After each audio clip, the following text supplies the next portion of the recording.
আবার প্রথমে এইটা শেয়ার করছি। কড়াইতে তেল দিয়ে অল্প পরিমাণে তেল দিয়েছি, দিয়ে একটা শুকনো লঙ্কা দিয়ে কিছুটা কালো জিরে দিয়েছি, দিয়ে তার মধ্যে আমি পেঁয়াজগুলো দিয়েছি। এই পেঁয়াজগুলোকে একটু নাড়াচাড়া করে নিয়ে ঠান্ডা করতে দেবো। এই জন্য আমি আগে তোমাদের সাথে এইটা আগে দেখিয়ে দিচ্ছি। এর মধ্যে দিয়ে দিলাম একটুখানি নুন। নুনটা দিলে কী হবে, পেঁয়াজটা তাড়াতাড়ি নরম হবে।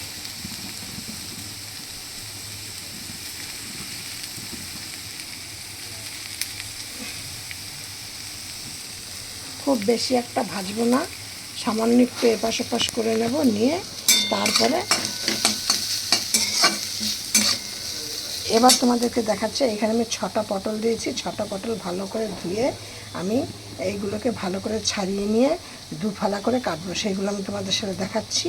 যে পটল তো সবাই খাও, পটল দিয়ে তো অনেক রকমের আইটেম করা যায়, কিন্তু এই আইটেমটা তোমরা করে খেয়ে দেখো, একদম বাচ্চা থেকে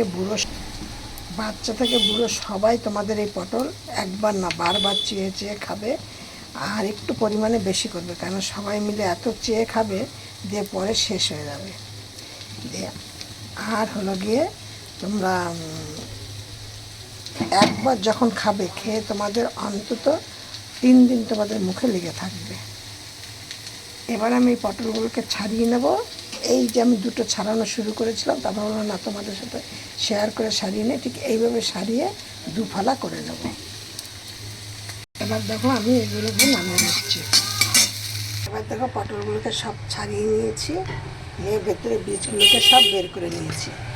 এবার এই বীজগুলোকে দিয়ে আর এই পেঁয়াজ ভাজাগুলো দিয়ে আমি একসাথে এগুলোকে মিক্সিতে ফাটিয়ে নেব। এবার দেখো পেঁয়াজটা আর পটলের বীজগুলোকে ভেতরের শ্বাসটাকে সব একসাথে পেস্ট করে নিয়েছি। নিয়ে এবার কড়াইতে আমি কিছুটা তেল দিলাম।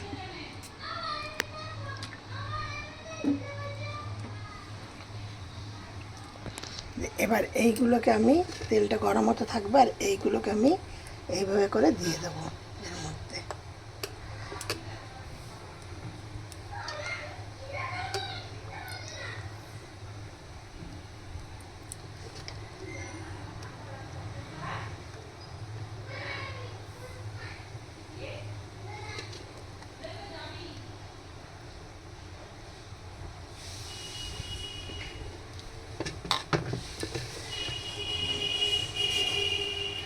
আমার এখন হাতে একদম সময় নেই, তোমরা যদি আরেকটু পারো ভালো করে, তোমরা আগে যদি পটলটাকে একটু ভেজে নাও তাহলে আরেকটু ভালো হয়। এর মধ্যে চিংড়ি মাছ দাও, তাহলেও কিন্তু আরও টেস্টি খেতে লাগবে।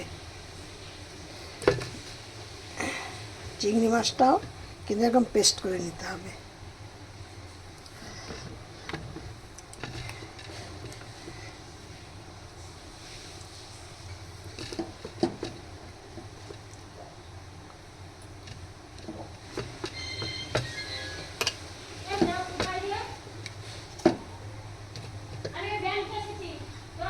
এবার দেখো আমি এই তেলের মধ্যে কিছুটা নুন দিয়ে দিলাম,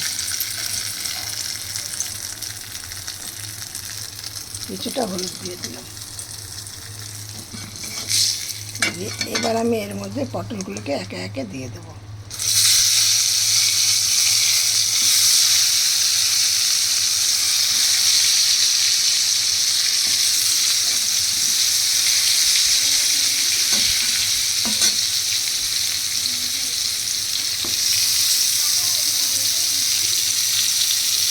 সবগুলো একবারে ধরলো না, আগে একটু এগুলো একটুখানি মজে যাক, তারপরে আবার ওইগুলো করে দেবো।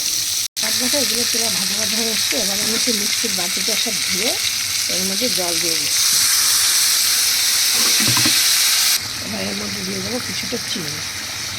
দেখো কালারটা কেমন এসছে, আর প্রত্যেকটা পটলের মধ্যে মশলাগুলো ঠিকঠাক রয়েছে।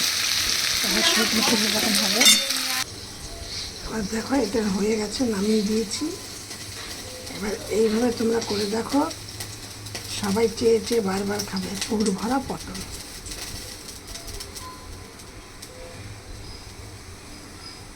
এটা কিন্তু রুটি দিয়ে, পরোটা দিয়ে, লুচি দিয়েও ভালো লাগবে, আর গরম ভাতে তো এক ঘরে, মানে একদম গরম ভাতে একবার খেলে বারবার খেতে ইচ্ছা করবে।